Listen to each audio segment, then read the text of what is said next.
Il y a 1400 ans, avant les banques, avant les bourses, avant Apple, Google ou Amazon, avant que quelqu'un ne connaisse les stratégies d'investissement modernes, les termes économiques actuels, les fonds de pension, les portefeuilles diversifiés, il y avait un homme. Et ce qu'il a fait Warren Buffett, le sage de Wall Street, l'un des hommes les plus riches du monde, l'un des meilleurs investisseurs de l'histoire moderne, Warren Buffett l'aurait regardé faire et se serait levé pour applaudir. Il aurait sorti un carnet et il aurait pris des notes. Parce que cet homme, au cœur d'une grave crise économique, a pris une décision. Pas spéculer sur les matières premières, pas épargner l'or et l'argent, pas acheter de l'immobilier de luxe, pas de terres agricoles. Il a acheté un puits d'eau. À première vue, de la charité, une bonne action, un geste noble, une sadaqa. Mais laissez-moi vous dire quelque chose. Cette transaction, selon tous les critères de l'économie moderne, est l'une des meilleures décisions d'investissement de toute l'histoire de l'humanité. Et cet homme avait un esprit économique qui devançait son époque de plusieurs siècles, parce que ce puits-là, il a transformé l'économie d'une ville entière.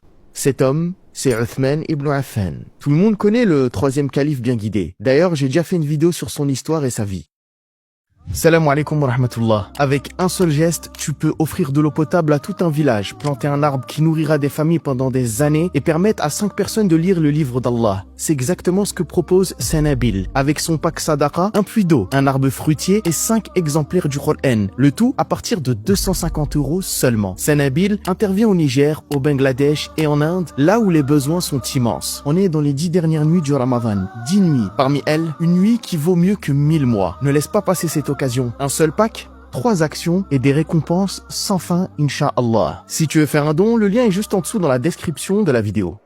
Tout le monde sait qu'il a équipé des armées dans les moments les plus difficiles. Mais voilà, la question que personne ne se pose vraiment, comment a-t-il construit cette fortune? Quelle est la stratégie qui a fait de lui non pas simplement un riche marchand, mais l'un des meilleurs investisseurs de l'histoire de l'humanité? Et comment son argent est-il passé d'un simple outil d'enrichissement personnel à un outil de construction d'une société entière, d'un État entier? Et surtout, saviez-vous que Uthman ibn Affan possède encore des actifs en activité jusqu'à aujourd'hui en 2026? Le puits de Roma à Médine produit encore de l'eau depuis 1400 ans. Une palmeraie en son nom est gérée. Ses bénéfices vont directement aux intérêts de la mosquée du prophète sallallahu alayhi wa sallam, aux pauvres et aux nécessiteux. Il a aussi un compte d'une fondation en son nom pour des compensations de terrain près de la mosquée du prophète. Et son nom figure encore parmi les fondateurs de la société immobilière Jabal Omar à côté de la mosquée de la Mecque. Un homme mort il y a 14 siècles, qui gagne encore de l'argent, qui a un compte bancaire en son nom, qui fait encore des dons jusqu'aujourd'hui en 2026. Pour comprendre le génie de Uthman, il faut d'abord comprendre l'environnement dont il est issu. Parce que la Mecque avant l'islam, c'était pas simplement une ville religieuse avec la Kaaba et rien d'autre. C'était l'un des centres commerciaux les plus importants de toute la péninsule arabique. Sa position géographique sur la route commerciale internationale a fait de la Mecque un carrefour régional et mondial. Les caravanes du Yémen arrivaient chargées d'épices d'Inde et de tissus d'Orient,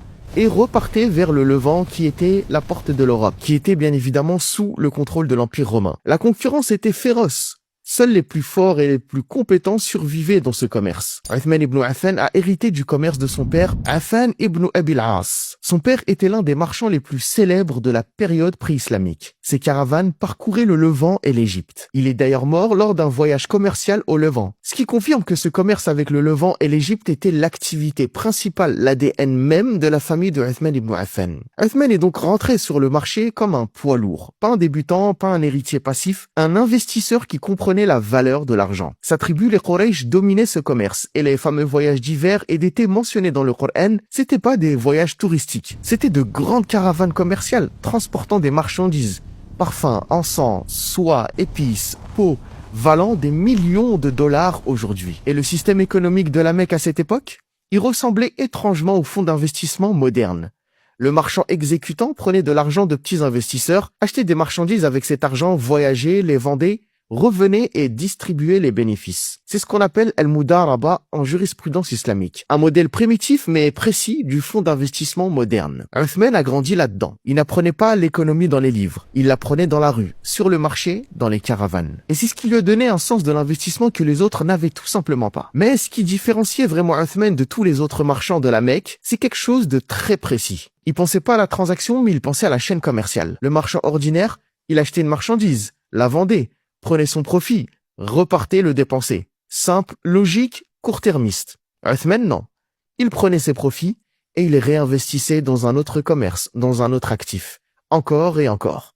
C'est ce qu'on appelle aujourd'hui le réinvestissement des bénéfices. Sauf que Uthman le pratiquait avant que l'économie moderne invente ce terme. Chaque profit obtenu, une grande partie retournait sur le marché pour faire croître le capital. C'est exactement la mentalité qui transforme un petit commerce en une entreprise géante. C'est la différence entre quelqu'un qui gagne sa vie et quelqu'un qui bâtit un empire. Cette différence, elle tient à une seule chose: savoir réinvestir. Imaginez aujourd'hui quelqu'un qui travaille dans le commerce et réalise des bénéfices chaque mois. La majorité prend ses profits et les dépense. Une nouvelle voiture, un meilleur appartement, un restaurant cher, se faire plaisir maintenant, tout de suite. L'investisseur intelligent, il prend une grande partie de ses profits et les place dans un nouvel investissement. Uthman faisait ça avant que l'économie moderne ne lui donne un nom. Mais Uthman, il avait d'autres règles, et des règles précises, identifiables et analysables. La première règle: n'ignore pas un profit, aussi petit soit-il. Cela signifie qu'il n'y avait pas de petites transactions, pas de faibles profits qu'il méprisait ou qu'il ignorait. Sa mentalité était exempte de cet orgueil commercial qui fait manquer d'énormes opportunités. Il disait jamais: cette transaction est trop petite, elle ne vaut pas mon temps ou ça vaut pas la peine. Parce qu'il avait compris quelque chose de fondamental. Les gens qui méprisent les petits profits perdent des clients. Mais la personne qui dit bienvenue à tout profit licite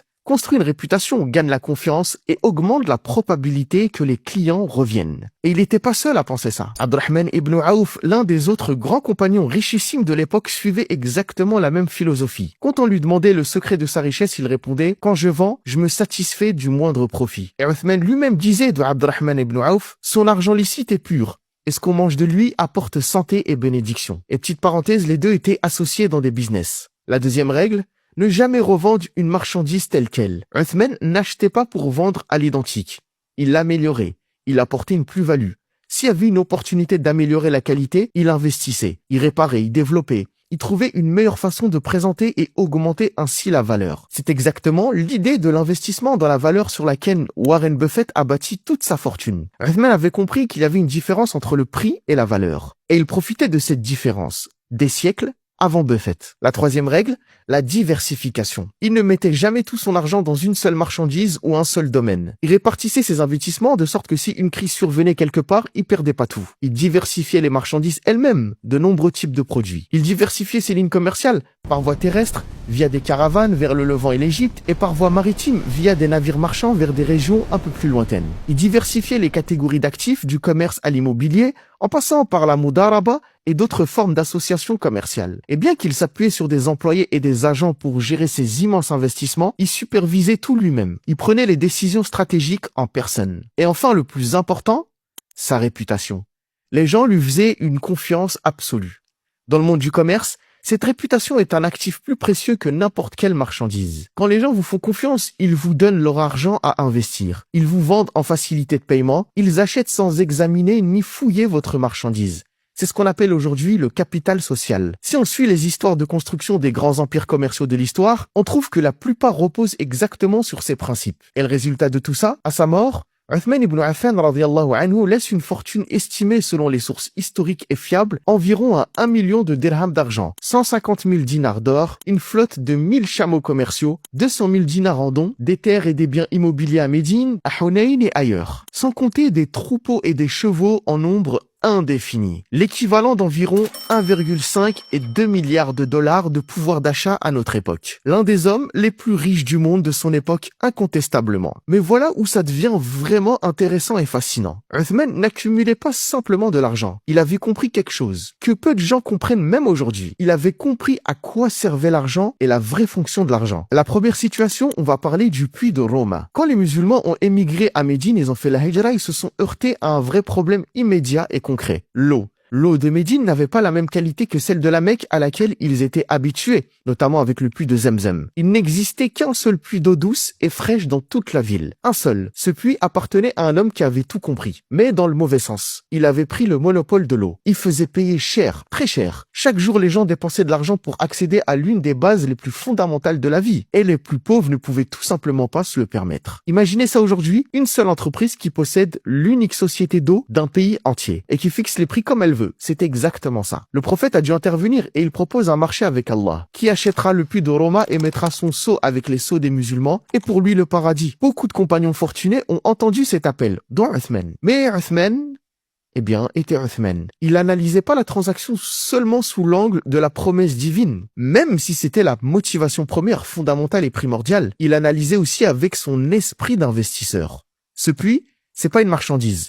C'est pas quelque chose qu'on vend et qui disparaît. C'est un actif stratégique, une infrastructure fondamentale pour la vie. Sa valeur n'est pas dans l'eau qu'il produit aujourd'hui, c'est dans ce qu'il rend possible demain. Le commerce, l'agriculture, la population, la ville entière. Le problème économique était évident. Monopole d'une ressource essentielle, exploitation du besoin des gens, et ce monopole créait une crise sociale, économique qui s'aggravait jour après jour. Uthman aurait pu proposer de distribuer régulièrement une partie de sa fortune pour que les gens achètent de l'eau en faisant des sadaqas. Ça aurait été plus simple, moins coûteux, mais c'était pas la bonne solution. En tout cas, pas sur le long terme. Parce que Uthman, et avant lui, le prophète savait que la solution radicale, la vraie, c'était de briser le monopole en achetant l'actif lui-même. Alors il négocie avec une stratégie remarquable. Il n'achète pas le puits entier d'un coup. Il commence par acheter la moitié. Ce qui signifie que le puits alterne un jour pour Uthman et un jour pour le propriétaire. Le jour de Uthman, l'eau était gratuite. Les gens en prennent, ils stockent pour 2 jours. Résultat, personne ne vient plus acheter au propriétaire le lendemain. Il vend plus rien.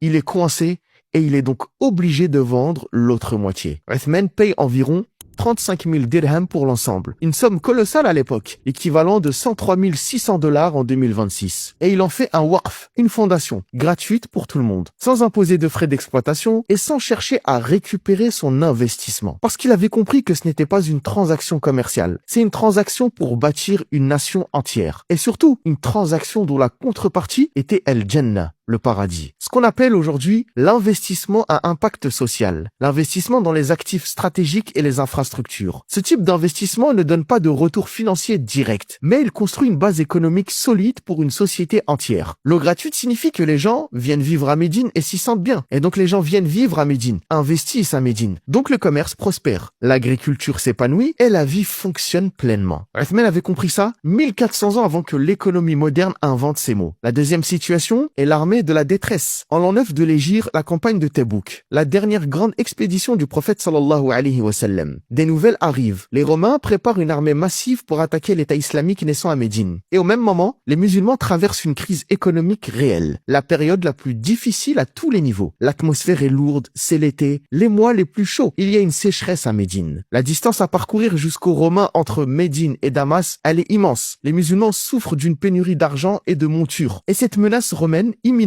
arrive précisément au moment de la récolte, quand les gens n'aiment pas abandonner leur culture. Malgré tout ça, l'armée musulmane a besoin d'un financement massif, parce que c'est la plus grande armée que le prophète sallallahu alayhi wa sallam et ses nobles compagnons auraient jamais mobilisée. On parle d'environ 30 000 combattants qui ont besoin de chameaux, de chevaux, d'armes, de vêtements et de provisions. C'est pour tout ça qu'on l'a appelé Jayshul Usra, l'armée de la détresse. Le prophète sallallahu alayhi wa sallam exhorte les gens à donner, à financer, à équiper. Et Uthman ibn Affan finance une grande partie de cette campagne. Les chiffres varient selon les sources historiques car l'équipement s'est fait en plusieurs étapes. Certains disent qu'il a équipé un tiers de l'armée entière. Le minimum mentionné dans les livres d'histoire chez Ibn Kathir dans Al-Bidaya al-Nihaya et Ibn al-Athir dans Al-Kamil fi at-Tarikh, c'est 300 chameaux avec leurs selles et leurs brides entièrement équipés pour le voyage et le combat. Plus 1000 dinars d'or qu'il apporte personnellement et verse dans le giron du prophète sallallahu alayhi wa sallam. Tout ça vaudrait aujourd'hui environ 1,2 million de dollars. Alors voilà la question économique.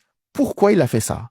D'un point de vue purement économique, décider de donner une grande partie de sa fortune sans retour financier apparent, ça peut sembler fou et irrationnel et irresponsable même. Et c'était en réalité l'une des décisions les plus rationnelles qu'il ait jamais prises. Parce qu'au-delà des motivations religieuses fondamentales et primordiales que la plupart d'entre nous comprennent, la décision de Uthman était un investissement dans la sécurité économique nationale. Tout simplement parce que sa fortune n'allait pas survivre longtemps si l'État islamique naissant lui-même s'effondrait ou était vaincu. Donc protéger cet État, c'était protéger l'économie islamique émergente. Protéger le marché islamique qui venait tout juste de naître, protéger sa propre fortune finalement. Uthman a présenté un modèle unique de financement stratégique. Un modèle qui devançait de nombreux milliardaires modernes qui ont compris, parfois trop tard, que la vraie richesse n'est pas dans le chiffre qu'on accumule, c'est dans l'impact qu'on produit avec cette richesse. L'histoire économique de Uthman ibn Affan radiyallahu anhu n'est pas simplement une histoire de patrimoine islamique, c'est une théorie économique complète. Une théorie qui dit que la vraie richesse n'est pas dans le montant d'argent qu'on accumule, mais dans la façon dont on l'utilise. Uthman nous a appris que l'argent a deux fonctions essentielles. La première, la croissance, par le réinvestissement des profits, par la rotation constante du capital, par la diversification intelligente des actifs. La deuxième, c'est l'impact. En dirigeant ce capital vers des investissements qui règlent les problèmes de la société, qui construisent des infrastructures solides. À notre époque, plein de débats sur la responsabilité sociale des entreprises, sur l'investissement éthique, sur le rôle du capital dans la résolution des problèmes du monde. L'histoire de Uthman ibn Affan offre un modèle accompli, vieux de 1400 ans, certes, mais largement applicable aujourd'hui, demain et même dans 100 ans. Uthman ibn Affan